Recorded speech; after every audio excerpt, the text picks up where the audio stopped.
Sana all. Kumusta kayo po, mga kaibigan ko, mga kababayan ko po dito sa Malaysia, mga overseas Filipino workers, kung saan man kayo sa labas ng bayan natin at sa Pilipinas. Welcome na welcome kayo po dito sa programa ko, Nico, Daily Talk with Nico. Today, it's August 27, 28 na yata, no? Yeah, 28 na tayo po. And it's Thursday, bukas is Friday. So welcome sa programa natin, Nick Daily Talk with Nico. Still, nandito pa rin ako po sa Kuala Lumpur. And next month pa tayo po babalik sa Kota Kinabalu sa Sabah, Malaysia. Sana all! Yan, sabi ni Vice President Inday Sara Duterte. Sana all! All, hindi lang ang mga Department of Public Works, Highways officials, mga staff, hindi lang mga politicians, sana all, lahat po. Lahat ang mga government servants, be it elected and appointed, sabi ni Inday Sara Duterte, sana all will undergo lifestyle check as announced by or ordered by no other than ang presidente natin, si President Ferdinand Bongbong Marcos Jr. Amidst dahil po itong very controversial, very hot issue, mga anomalous projects carried out or awarded to unscrupulous, greedy contractors, greedy politicians involved in these anomalous transactions. Sana all, yun po, sabi ni Inday Sara Duterte. Anyway, I will give you later on some video clips regarding ang mga statements. Statements of no less than our Vice President, Inday Sara Duterte. In other words, what I'm trying to say is, all my Malaysian friends and those who are watching this program today, especially ito po ang number one na bago lang po tuning sa programa natin na si Marilo Pintojo. I would like to say welcome, good morning, good afternoon, and good evening. Salamat pagi, salamat patang, and salamat malam to you, Marilo Pintojo, and the rest who are watching this program. Sana all, sana all. Alright, I will share with you, but bago I will share with you itong mga video clips that I have prepared for all of you, mga statements, observations ni Inday Sara Duterte, as what I said earlier, na Inday Sara Duterte, the Vice President of the Philippines, is supporting the order, the directive of President Ferdinand Bongbong Marcos to go for itong mga involved in the awarding and implementation of numerous flood control projects amounting to billions of pesos, only to find out that these projects are malaking question mark. Some are ghost projects, some are not yet completed despite a full payment from the government. Some projects are they did not follow the specifications of the project po, no? Ang mga materials. And substandard. And worst is that may mga ghost project, may mga gross projects, and it was not confirmed not only by our president or by the Secretary of Department of Public Works and Highways, but even our senators po who conducted the initial investigation po, na there is a very alarming transactions, anomalous transaction carried out not only by the awarded contractors, not only by officials coming from the Public Works and Highways, but also mention several names of lawmakers po, ang mga congressmen natin. But anyway, before I give you this footages po, let me share with you first ang primary concern natin po dyan sa Pilipinas. Si Storm Jacinto. May bagyo sa Pilipinas, may typhoon sa Pilipinas po, and this time around, the name of the storm is Jacinto. Jacinto po. Let me share you the latest updates as of today, no? As of today, on the updates of Storm Jacinto dyan po sa Philippines, in the Philippines. Okay, let me share with you this video clip that I have prepared. Listen carefully po. Mga kababayan ko dito sa Malaysia, those who worried about their beloved ones left in the Philippines temporarily, don't worry much because the authorities concerned are doing their level best to protect the interests and welfare of every Filipino, especially those affected by the Typhoon Jacinto. Anyway, let's listen to this news report which I gathered from the mainstream media in the Philippines. Nandito po. Yung low pressure area na ating binabantayan sa may West Philippine Sea at ngayon ay tinatawag na natin siya sa pangalang Tropical Depression Jacinto. Si Jacinto ang ikalimang bagyo sa buwan ng Agosto at ikasampung bagyo naman ngayong taon. Base po sa ating latest satellite imagery, itong si Tropical Depression Jacinto ay huli nating namataan sa layong 480 kilometers kanluran ng Pubi Point, Subic Bay, Zambales. Sa ngayon po kahit malayo po ito sa ating kalupaan, ay yung extension po ng kanyang kaulapan ay yung trough po nitong si Tropical Depression Jacinto ay nakakaapekto dito sa kanlurang bahagi ng Northern at Central Luzon, pati na rin po dito sa may Nueva Vizcaya at sa Quirino. At ito na nga pong si Tropical Depression Jacinto ay patuloy pong pinapalakas o ine-enhance itong habagat na nakakaapekto naman dito sa may kanlurang bahagi ng Southern Luzon, sa kabuuan ng Visayas, pati na rin sa kanlurang bahagi ng Mindanao. Kaya asahan po natin ang malawakang mga pag-ulan dito po sa mga nabanggit na lugar. At ngayon nga po, ito po ang ating forecast nitong si Tropical Depression Jacinto. Expect po natin mamayang gabi po ay makakalabas na po ito ng ating Philippine Area of Responsibility at habang nandito pa rin siya sa may West Philippine Sea ay patuloy po magko-consolidate yung kanyang kaulapan at posible po mag-strengthen pa siya bilang isang tropical storm category pagdating po bukas before po siya mag-landfall posible po dito sa may northern or central Vietnam area. At yun nga po, walang nakataas na wind signal sa anumang bahagi ng ating bansa dahil malayo po itong si Tropical Depression Jacinto sa ating bansa. Ngunit ito po yung pinapalakas ang southwest monsoon o habagat kaya posible ang 50 to 100 millimeters na pag-ulan sa loob po ng 24 hours dito po sa may areas ng Palawan, Occidental Mindoro, pati na rin po sa Antique at sa Negros Occidental. So yung 50 to 100 ay posible po yan 4 to 8 na timba ng tubig na ibinungos po sa area na 1 meter square. Kaya yung mga ganong mga pag-ulan po ay posible po makataas ng mga level ng tubig doon po sa may river areas at posible din po yung mga pagbaha at pagguho ng lupa, especially sa mga urbanized at doon din po sa mga bulubunduking mga lugar. Kaya mag-ingat po yung ating mga kababayan sa mga nabanggit po na lugar. Ngayong araw po yan hanggang bukas po ng tanghali. Pero bukas po asahan naman po natin na mas kukonti po yung mga lugar na posibleng makaranas ng 50 to 100 millimeters na pag-ulan. At ang matitira na lamang po dyan ay dito po sa Palawan at sa may Occidental Mindoro. Pero yun nga po ay patuloy po na i-epekto itang southwest monsoon sa kanlurang bahagi ng ating bansa, pati na rin sa kabuuan ng Visayas at kanlurang bahagi ng Mindanao. Kaya mag-ingat po yung ating mga kababayan dyan. Okay, that's the latest update when it comes to our typhoon Jacinto po dyan sa Pilipinas. Expected to leave the Philippine Area of Responsibility tonight po, and it is going to another Asian country po, no, by tomorrow. But anyway, we noticed since yesterday po in the Philippines, particularly in the areas in Mindanao also, like Zamboanga City, they experienced heavy downpour po yesterday because of this typhoon Jacinto.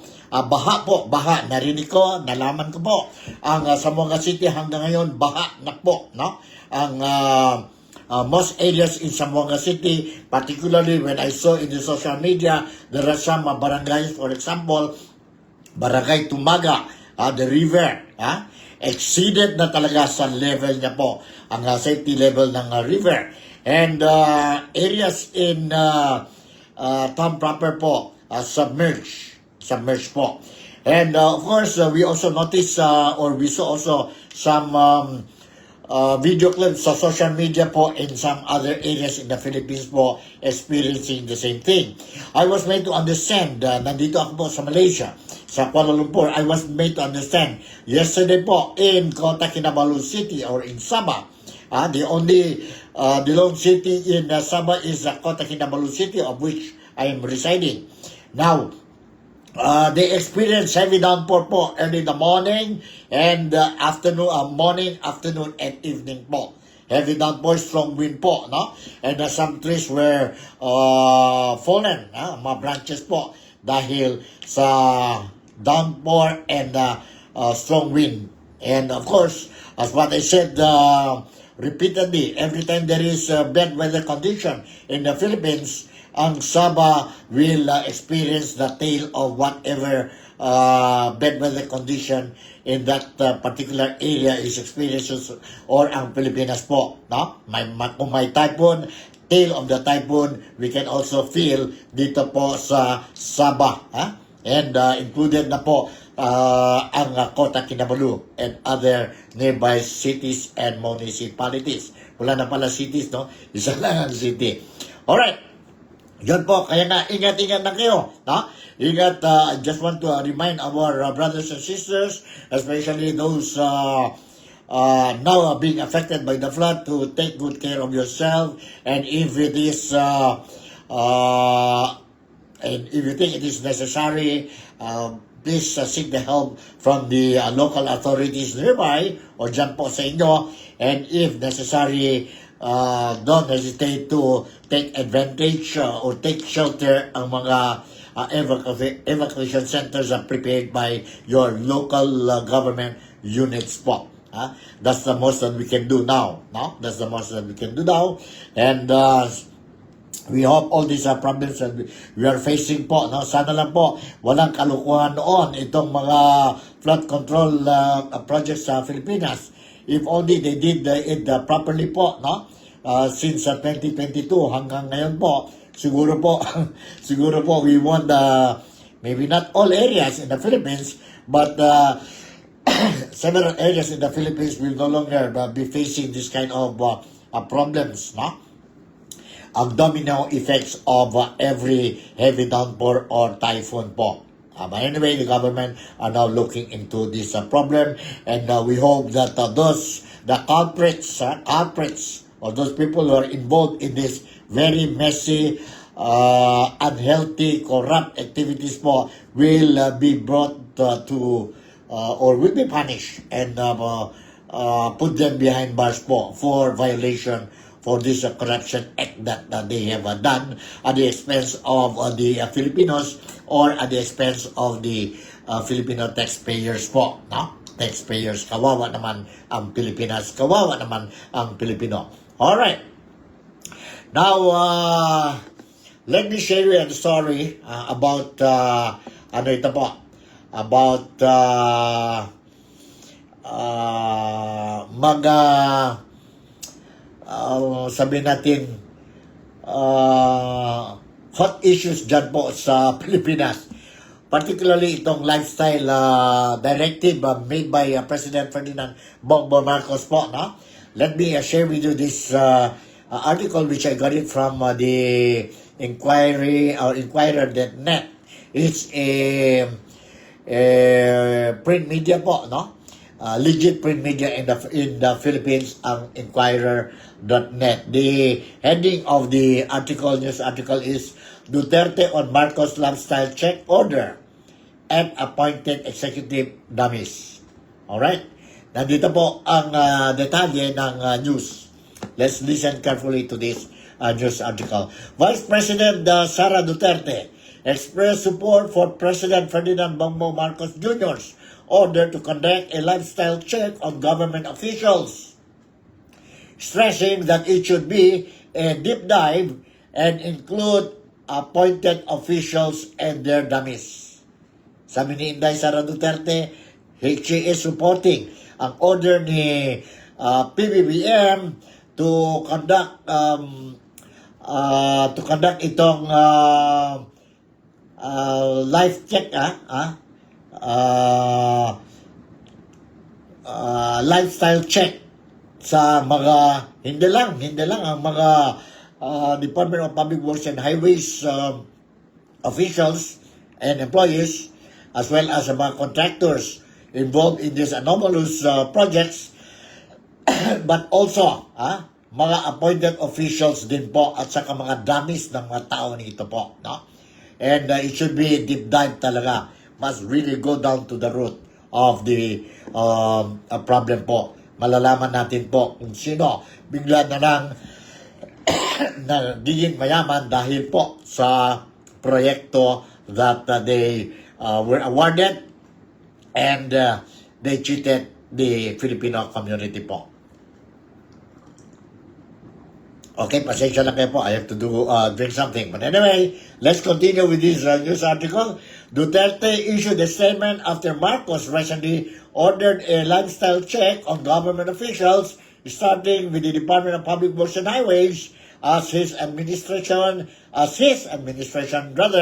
investigate the alleged irregularities in flood control projects. They should, Duterte said in a chance interview in The Hague, Netherlands on Wednesday, when asked about the order.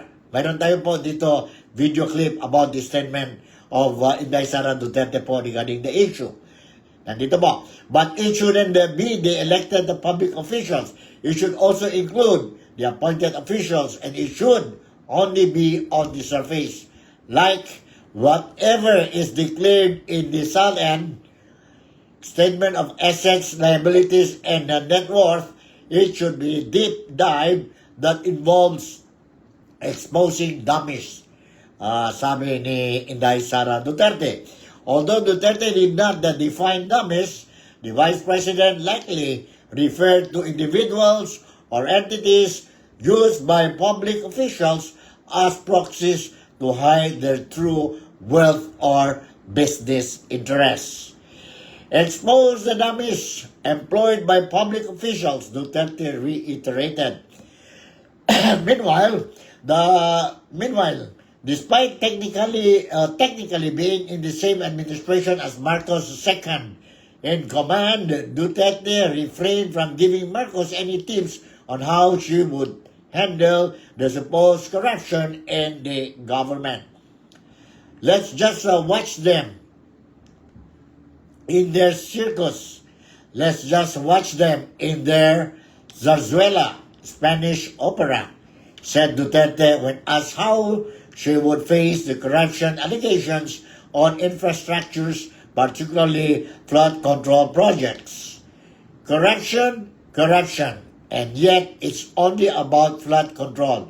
There are so many government projects, not just flood control, she added. Yun po, sabi ni Inday Sara Duterte. And this time around, nandito po ang footage. I would like to share with you po ang comment ni Inday Sara Duterte regarding ang lifestyle check order of no less than President Ferdinand Bongbong Marcos. Nandito po. Let's listen to this. Dapat lang. At hindi lang yung elected public officials pati yung mga appointed public officials. At hindi lang yung mga yung on the surface na sasabihin natin kung ano yung nakalagay sa salary. Dapat deep dive kung sino yung mga dummy. Ilabas yung mga dummy ng mga public officials. Okay po, narinig niyo po yon na video clip by portion of the interview of Inday Sara Duterte po, no? And of course, narinig niyo po na she wants that hindi lang sa mga DPWH officials but also those elected and appointed including the dummies po, to check the lifestyle of these people. Si Inday Sara Duterte, the Vice President Inday Sara Duterte, presently is now in The Hague. She is there together with with her brother, si Congressman Polong Duterte, si acting mayor of Davao City, the younger brother ni Inday Sara Duterte, si Sebastian Baste Duterte, and of course, ang half-sister nila, si Kitty or Veronica. Apat sila po, mga siblings, nandyan po sa The Hague and visited their father, si Tatay Digong po, who is under the custody dyan po sa International Criminal Court, waiting for the hearing of charges on September 23rd po, no? Dyan sa The Hague. They visited the father yesterday po, Wednesday, no?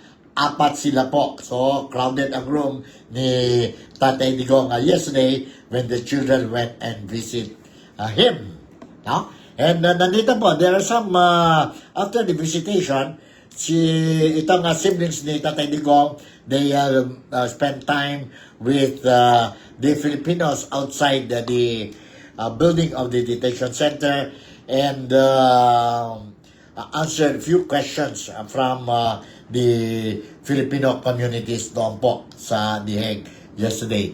I will be sharing with you some of these footages, and to start with, nandito po, let's listen to this footage that I have prepared for all of you.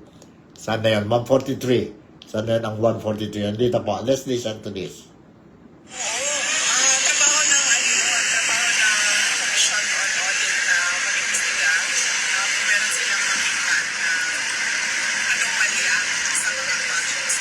So, based on their audit or based on investigation sa DPWH, hindi man dahil sila yung iniimbestigahan based on the NBI or the special committee ng DOJ na mag-imbestiga, dapat talaga pagpalakitin yung mga public officials at yung mga contractors ng those projects at ng substandard projects dahil delikado yun sa mga mamamayan.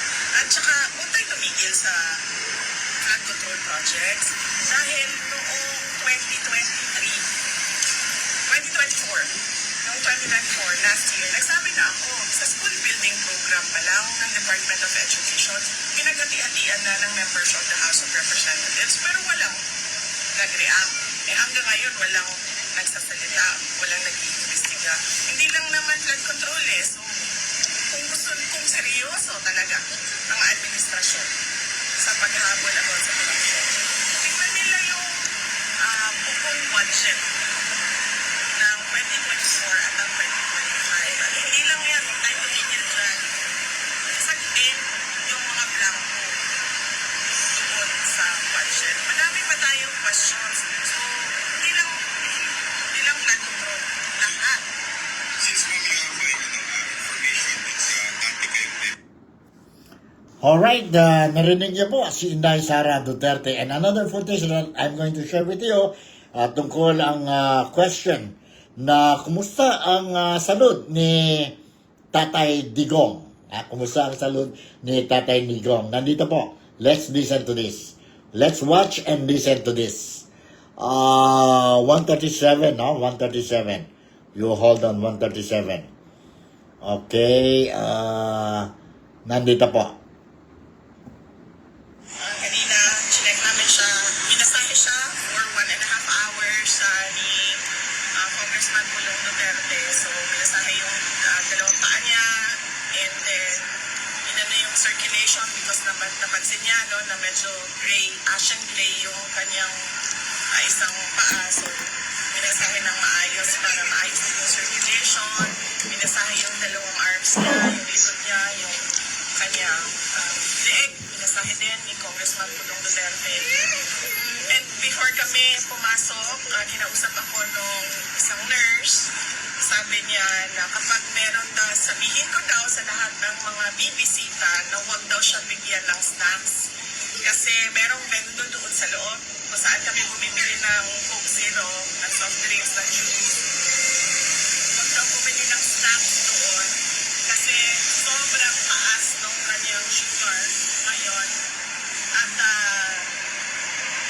nilang pabilisin yung pagbababa ng sugar. So, pinagbawalan siya kumain.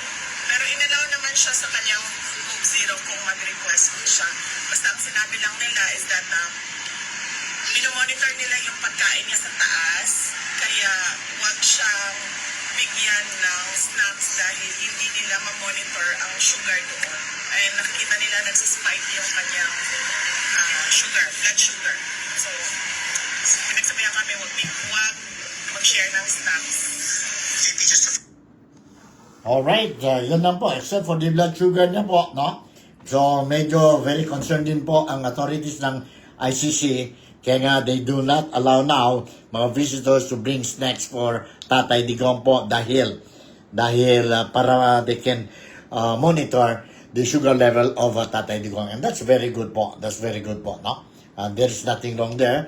It shows that the authorities in the ICC po, they are very concerned about the health of their client or the detainees po. Alright, nandito pa rin another footage that I want to share with you.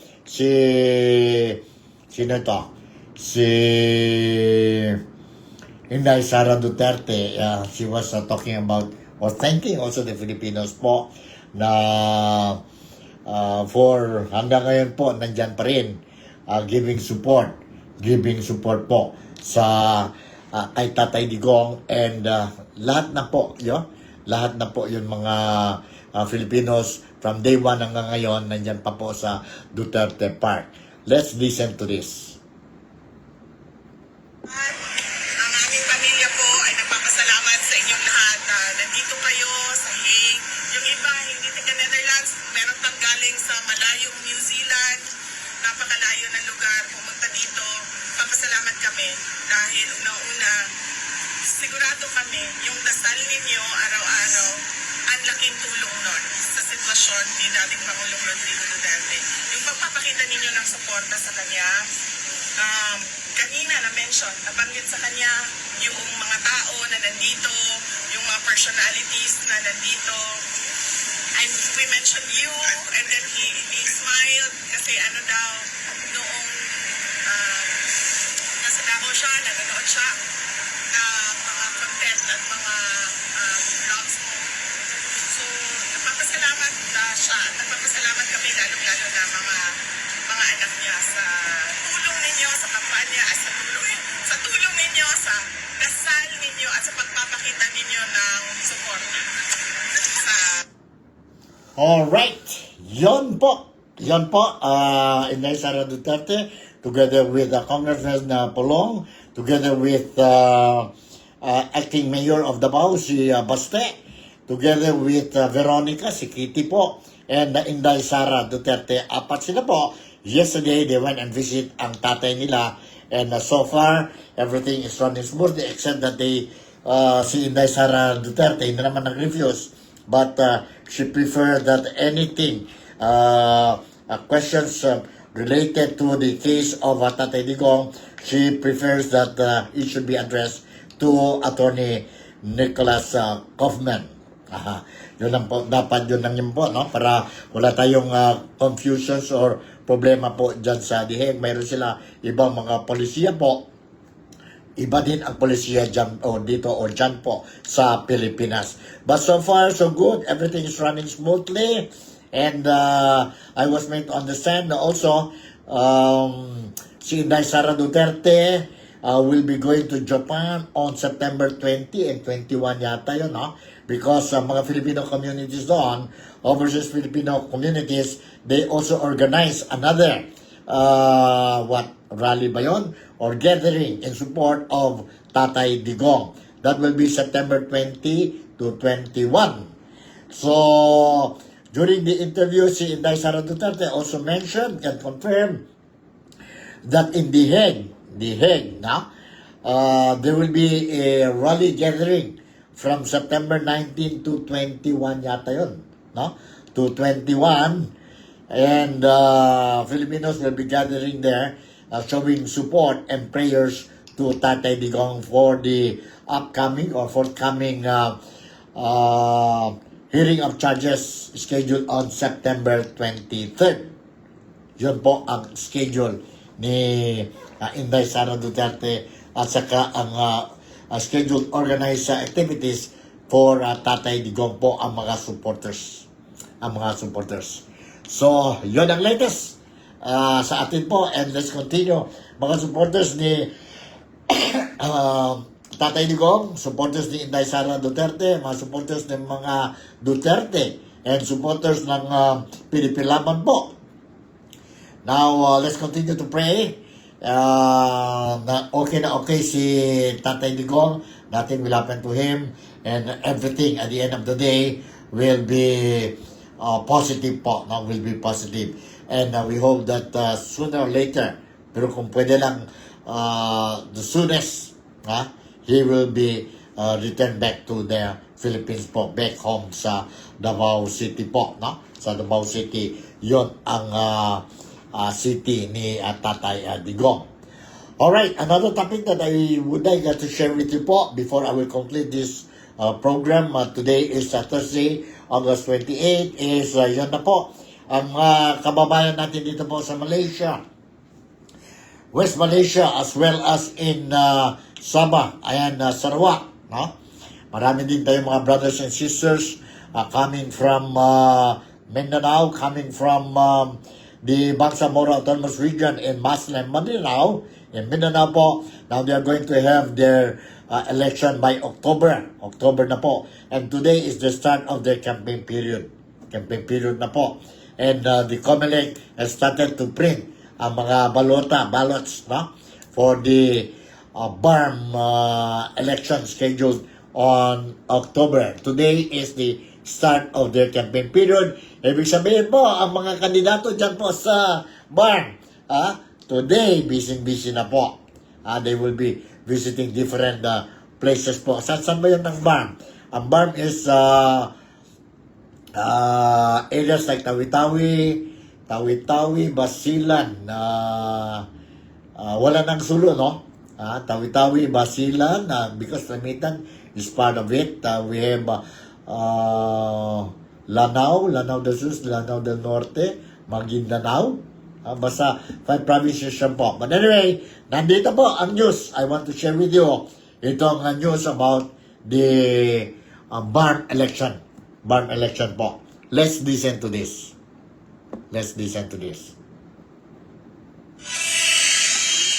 Dati, hindi ba yan magdudulot ng kalituhan sa mga botante na boboto sa BARM elections? Magandang tanghali, Ella. Ayon sa Commission on Elections, mayroon na silang nakalatag na mga plano na kanilang inaasahang isasagawa para hindi malilito yung ating mga kababayang botante dyan sa Bangsamoro. Ibig sabihin, magkakaroon ng massive voter education ang komisyon bago ang nakatakdang halalan. Isang linggo matapos na ipagbaliban ang pag-iimprenta ng mga balota para sa Bangsamoro Parliamentary Elections, opisyal nang sinimulan ng Commission on Elections o COMELEC sa pamamagitan ng National Printing Office ang ballot printing ngayong araw. Unang iniimprenta ang mga balota para sa mga probinsya ng Tawi-Tawi at Basilan. 2.2 million na mga opisyal na balota ang i-imprenta sa loob ng mahigit 2 linggo. Kasama rito yung verification. Kapag natapos ang pag-iimprenta, magsisimula naman sa September 5 ang deployment noong unang natapos hanggang September 15. Samantala, nilinaw naman ang COMELEC na hindi na nila masusunod ang pinirmahang batas o Bangsamoro Autonomy Act number 77 ngayong araw. Kaugnay ito ng redistricting para may bahagi ang 7 district parliamentary seats mula sa Sulu. Paliwanag ng komisyon, push to the wall o wala na silang panahon para baguhin ang mukha ng balota at gayon din ng reconfiguration ng sistema ng eleksyon. Kailangan pa ng implementing rules and regulations o IRR ng batas at matagal din itong gagawin. Susulat ng COMELEC sa Pangulo, Kongreso at maging sa Supreme Court kaugnay ng kanilang posisyon sa issue. Dahil nga sa gipit na sa panahon ang Commission on Elections, sinabi ng COMELEC na handa silang sagutin o humarap sa Korte Suprema kapag mayroong nag-question dito sa kanilang hakbang na hindi sundin itong Parliamentary Act number 77 kung saan ang kabilang kasi sa utos dito ay may distribute yung 7 parliamentary seats at inaasahan natin na maaaring magbabago din nga yung mukha ng balota dahil mayroon dong kandidato na maaaring malipat sa isang distrito. Pero dahil nga dito, tagipit na sa panahon ng komisyon, hihintay na lang nila na may lalapit sa Korte Suprema at handa naman silang idepensa ang kanilang naging aksyon. Yan ang ating update mula dito sa Quezon City. Alright, yan po ang latest updates natin tungkol sa Bangsamoro Autonomous Region and Muslim Mindanao election po, no? Election. That will be sa October yan po. Sa October yan. Okay? Sa October yan. Sandali. Let's see. Sa October, yeah, October, to be exact, kailan ba yun, October, i-check muna na tayo, kung mayroon ba tayong dito balita sa October, kailan talaga ang election, tingnan natin. Hold on, if makakuha natin,